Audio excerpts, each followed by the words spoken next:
We've seen up close the horror of that weekend and the lives that Helene took. But no story of Helene would be complete without talking about what happened next, the helpers.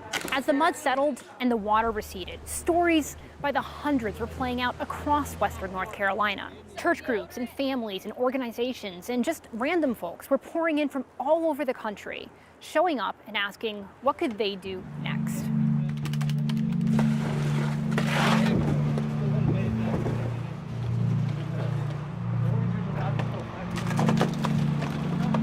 We live in about 80 miles north of Pittsburgh, up in Pennsylvania. They're doing a job that's just indescribable. The water went through my house. We had about 16 inches of water inside the house. Of course, it blew the windows out when the flood came. It filled it full of mud and everything. And so we tried pumping it, but it wouldn't pump. It's too thick. And so these men came in with buckets and shovels, one shovel, one bucket at a time. So right now we're just cleaning all this soot and stuff out of the basement. It was, all the windows were knocked in and it was completely filled.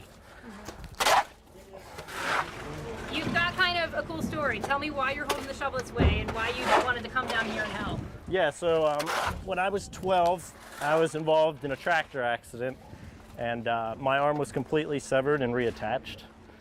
So I have elbow use and shoulder use, but I can't use my wrist or fingers. But you know what? Someone always has it worse than me, and some people here have it worse than me.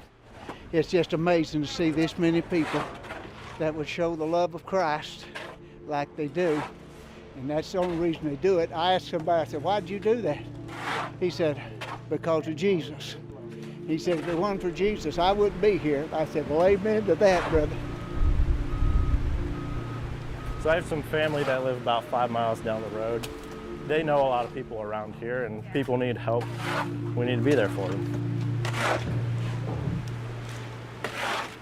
Thousands of soldiers, linemen, FEMA workers, police officers, firefighters, medical staff, local government workers, they all began an around-the-clock spree on the ground to rescue their communities and begin to rebuild.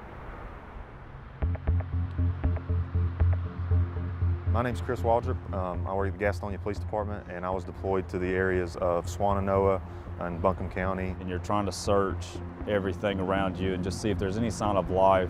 It's not a question of if we'll be able to rebuild, it's how and how long. We're Appalachian strong, we're gonna rebuild.